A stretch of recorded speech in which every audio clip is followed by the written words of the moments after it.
Hello, I'm Bill Γκέιτς, Chairman of Microsoft. In this video, you're going to see the future. Who is Bill Γκέιτς? A software developer? A businessman? A philanthropist? A global health expert? This question, once merely academic, is becoming a very real question for those who are beginning to realize that Gates's unimaginable wealth has been used to gain control over every corner of the fields of public health, medical research, and vaccine development. And now that we are presented with the very problem that Gates has been talking about for years, we will soon find that this software developer with no medical training is going to leverage that wealth into control over the fates of billions of people. Because until we get almost everybody vaccinated globally, we still won't be fully back to normal. Bill Gates's is no public health expert. He is not a doctor, an epidemiologist, or an infectious disease researcher. Yet somehow, he has become a central figure in the lives of billions of people, presuming to dictate the medical actions that will be required for the world to go back to normal. The transformation of Bill Gates's from computer kingpin to global health czar is as remarkable as it is instructive, and it tells us a great deal about where we are heading as the world plunges into a crisis, the likes of which we have not seen before. This is the story of how Bill Gates's monopolized global health. You're tuned into the Corbett Report. Until his reinvention as a philanthropist in the past decade, this is what many people thought of when they thought of Bill Gates's.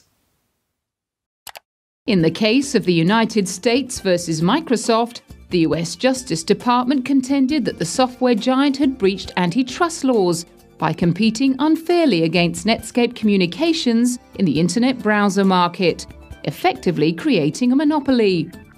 Bill's first concern was that the prosecution could potentially block the release of his company's latest operating system, Windows 98. Okay, you asking me about when I wrote this email, or what are you asking me about? I'm asking you about January of 1996. That month. Yes, sir. And what about it? What non-Microsoft browsers were you concerned about in January of 1996? I don't know what you mean concerned. What is it about the word concerned that you don't understand?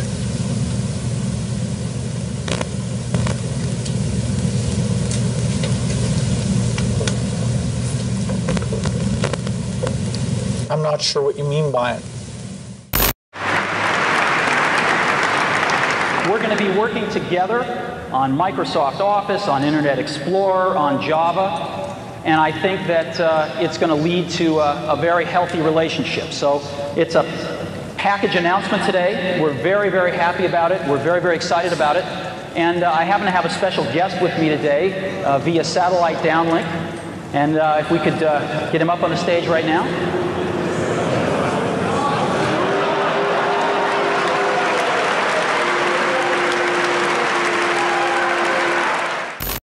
Police and security guards in Belgium were caught flat-footed today by a cowardly sneak attack on one of the world's wealthiest men. The target was Microsoft chairman Bill Gates, arriving for a meeting with community leaders.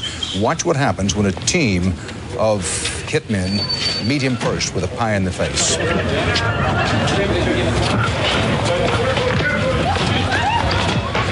Gates was momentarily and understandably shaken, but he was not injured. The hit squad piled on with two more pies before one of them was wrestled to the ground and arrested. The others, for at least the moment, got away. Gates went inside, wiped his face clean, and made no comment. He then went ahead with his scheduled meeting. No word on the motive for this attack. But once reviled for the massive wealth and the monopolistic power that his virus-laden software afforded him, Gates is now hailed as a visionary who is leveraging that wealth and power for the greater good of humanity. In the 22nd century, a book will be written about the entrepreneur of the 21st century. I'm sure that the person who will foremost come to the mind of those historians is certainly Bill Ggéitz. I don't think it's hyperbole to say that Bill Ggéitz is singularly, I would argue, the most consequential individual of our generation. I mean that. Our next guest is one of the richest and most generous men in the world. Please welcome Bill Ggéitz. At a time when everyone is looking to understand the scope of the pandemic and how to minimize the threat, one of the best informed voices is that of businessman and philanthropist Bill Ggéitz. The process by which this reinvention of Gates's public image took place is not mysterious. It's the same process by which every billionaire has revived their public image since John D. Rockefeller hired Ivy Ledbetter Lee to transform him from the head of the Standard Oil Hydra into the kind old man handing out dimes to strangers. Don't you give a dime, Mr. Rockefeller? Please. Go ahead. Give it a dime. Thank you, sir. Thank you very much. I consider myself... Thank you for the ride. I consider myself more than amply paid. Bless you, bless you, Yes. bless you. More to the point, John D. Rockefeller knew that to gain the adoration of the public, he had to appear to give them what they want: money. He devoted hundreds of millions of dollars of his vast oil monopoly fortune to establishing institutions that, he claimed, were for the public good. The General Education Board, the Rockefeller Institute of Medical Research, the Rockefeller Foundation. Similarly, Bill Ggéitz has spent much of the past 2 decades transforming himself from software magnate into a benefactor of humanity through his own Bill and Melinda Gates Foundation. In fact, Gates has surpassed Rockefeller's legacy with the Bill and Melinda Gates Foundation, long having eclipsed the Rockefeller Foundation as the largest private foundation in the world, with $46.8 billion of assets on its books that it wields in its stated program areas of global health and development, global growth, and global policy advocacy. And, like Rockefeller, Gates's transformation has been helped along by a well-funded public relations campaign. Gone are the theatrical tricks of the PR pioneers. The ubiquitous ice cream cones of Gates' mentor Warren Buffett are the last remaining holdout of the old Rockefeller handing out dimes gimmick. No, Gates has guided his public image into that of a modern-day saint through an even simpler tactic: buying good publicity. The Bill and Melinda Gates Foundation spends tens of millions of dollars per year on media partnerships, sponsoring coverage of its program areas across the board. Gates funds The Guardian's global development website. Gates funds NPR's global health coverage.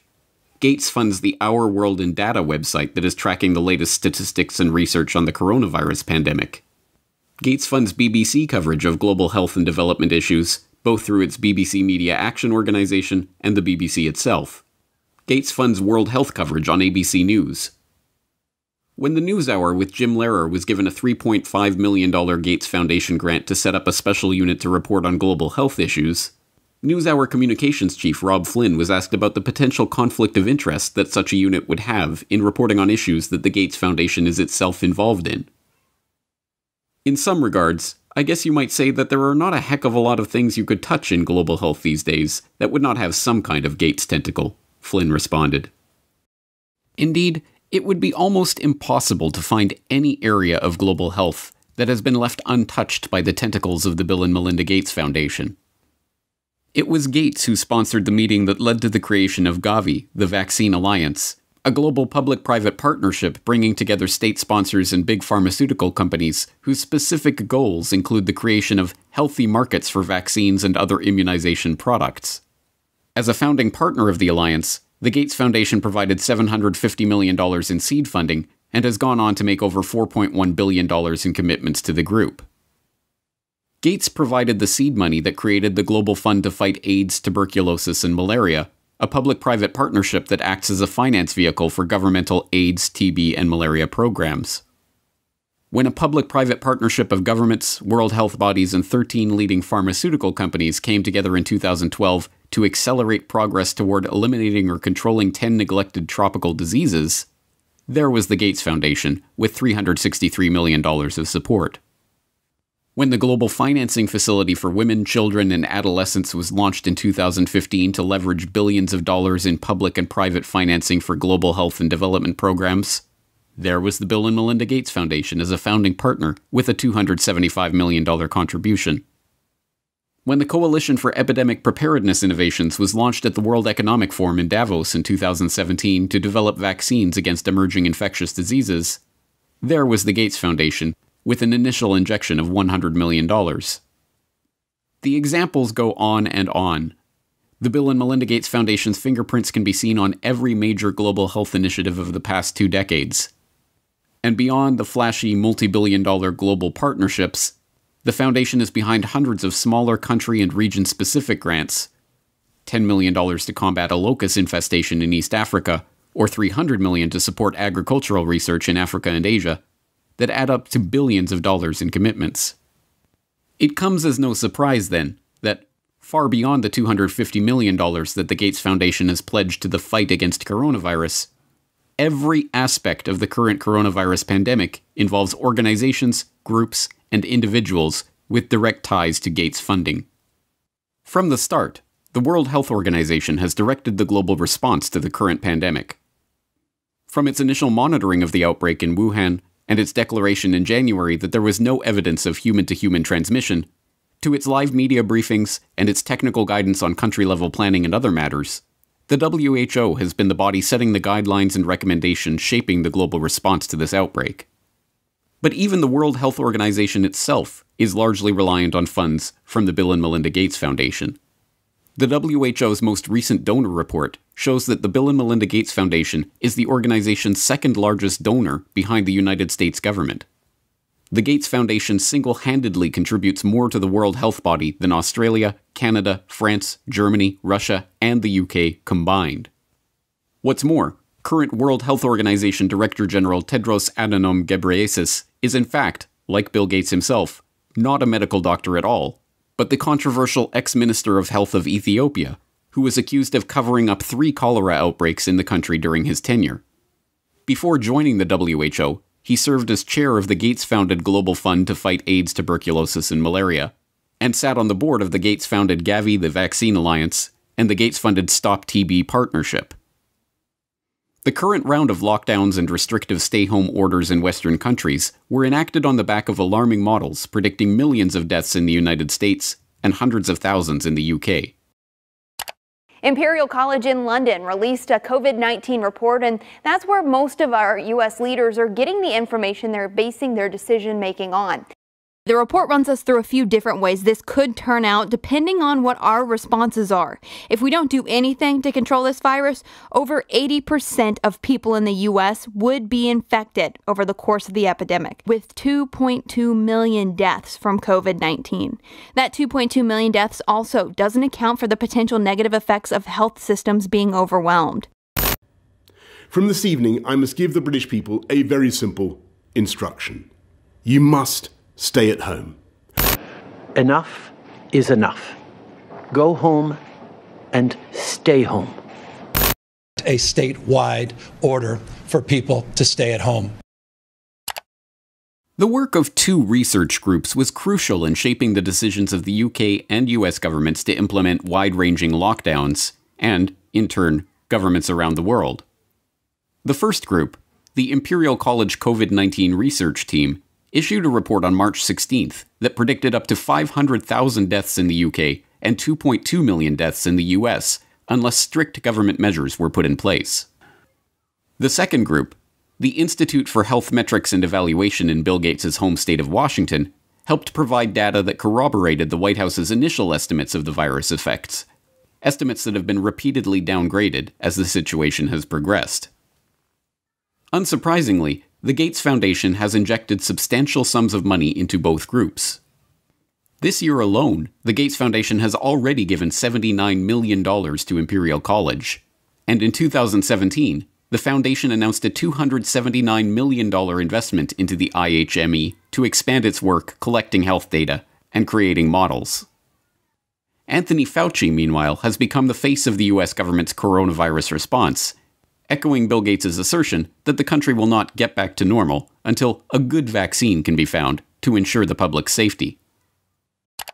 If you want to get to pre-coronavirus, that might not ever happen in the sense of the fact that the threat is there, but I believe with the therapies that will be coming online and with the fact that I feel confident that over a period of time we will get a good vaccine, that we will never have to get back to where we are right back now. Beyond just their frequent collaborations and cooperation in the past, Fauci has direct ties to Gates' projects and funding. In 2010, he was appointed to the Leadership Council of the Gates-founded Decade of Vaccines project to implement a global vaccine action plan, a project to which Gates committed $10 billion of funding. And in October of last year, just as the current pandemic was beginning, the Gates Foundation announced a $100 million contribution to the National Institute of Health to help, among other programs, Fauci's National Institute of Allergy and Infectious Diseases research into HIV. Also in October of last year, the Bill and Melinda Gates Foundation partnered with the World Economic Forum and the Johns Hopkins Center for Health Security to stage Event 201, a tabletop exercise gauging the economic and societal impact of a globally spreading coronavirus pandemic. It began in healthy-looking pigs, months, perhaps years ago. A new coronavirus. The mission of the Pandemic Emergency Board is to provide recommendations to deal with the major global challenges arising in response to an unfolding pandemic. The board is comprised of highly experienced leaders from business, public health, and civil society. We're at the start of what's looking like it will be a severe pandemic. And there are problems emerging that can only be solved by global business and governments working together. Governments need to be willing to do things that are out of their historical perspective, or for the most part, it's really a war footing that we need to be on. Given the incredible reach that the tentacles of the Bill and Melinda Gates Foundation have into every corner of the global health markets, it should not be surprising that the foundation has been intimately involved with every stage of the current pandemic crisis either.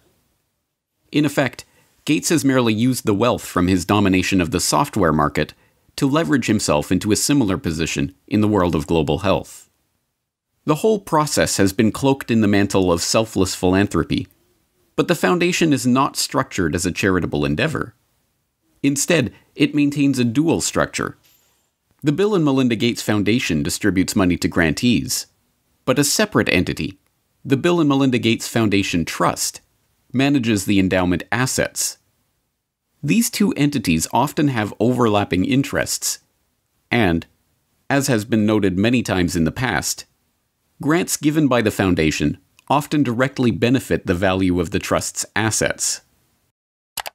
One of my favorite parts about my job at the Gates Foundation is that I get to travel to the developing world, and I do that quite regularly. My first trip in India, I was in a person's home where they had dirt floors, no running water, no electricity, and that's really what I see all over the world. So in short, I'm startled by all the things that they don't have. But I am surprised by one thing that they do have: Coca-Cola. Coke is everywhere. In fact, when I travel in the developing world, Coke feels ubiquitous. And so when I come back from these trips and I'm thinking about development and I'm flying home and I'm thinking, well, we're trying to deliver condoms to people or vaccinations, you know, Coke's success kind of stops and makes you wonder, how is it that they can get Coke to these far-flung places? And if they can do that, why can't governments and NGOs do the same thing? And the charity of Microsoft founder Bill Gates and his wife Melinda is under criticism following the disclosure it substantially increased its holdings in the agribusiness giant Monsanto to over $23 million. Critics say the investment in Monsanto contradicts the Bill and Melinda Gates Foundation's stated commitment to helping farmers and sustainable development in Africa. The study from the pressure group Global Justice Now paints a picture of the Gates Foundation partly as an expression of corporate America's desire to profit from Africa, and partly a damning critique of its effects. You could have a case where the initial research is done by a Gates-funded institution, the media reporting on how well that research is conducted is done, the media outlet is a Gates-funded outlet and maybe a Gates-funded journalist from a media programme, and then the programme is implemented more widely by a Gates-funded NGO. I mean, there are some very insular circles here. Among the many criticisms, the idea that private finance can solve the problems of the developing world. Should poor farmers be trapped into debt by having to use chemicals or fertilizers underwritten by offshoots of the foundation? This is no mere theoretical conflict of interest.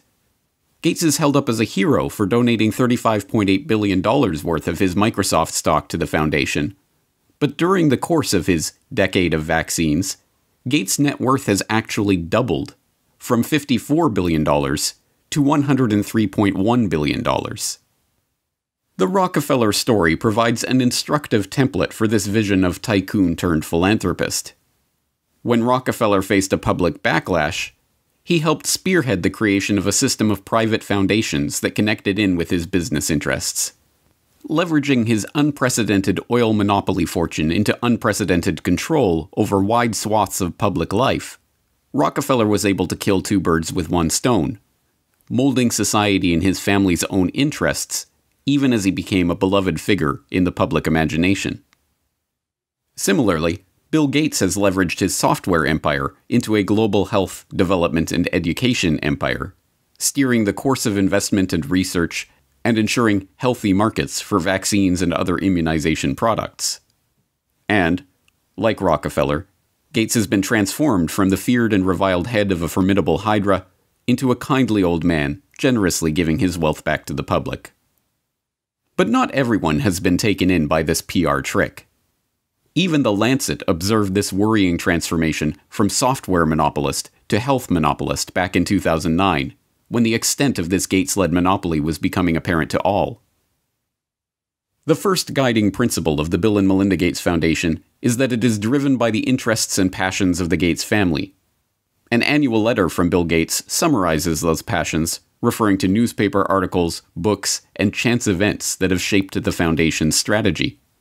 For such a large and influential investor in global health, is such a whimsical governance principle good enough? This brings us back to the question: who is Bill Gates? What are his driving interests? What motivates his decisions?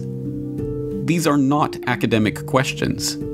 Gates's decisions have controlled the flows of billions of dollars, formed international partnerships pursuing wide-ranging agendas, ensured the creation of healthy markets for big pharma vaccine manufacturers. And now, as we are seeing, his decisions are shaping the entire global response to the coronavirus pandemic. Next week, we will further explore Gates's vaccination initiatives, the business interests behind them, and the larger agenda that is beginning to take shape as we enter the new normal of the COVID-19 crisis.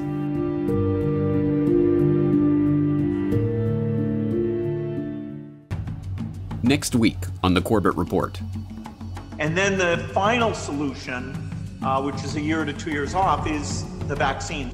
The only thing that will really allow life as we once knew it to resume is a vaccine.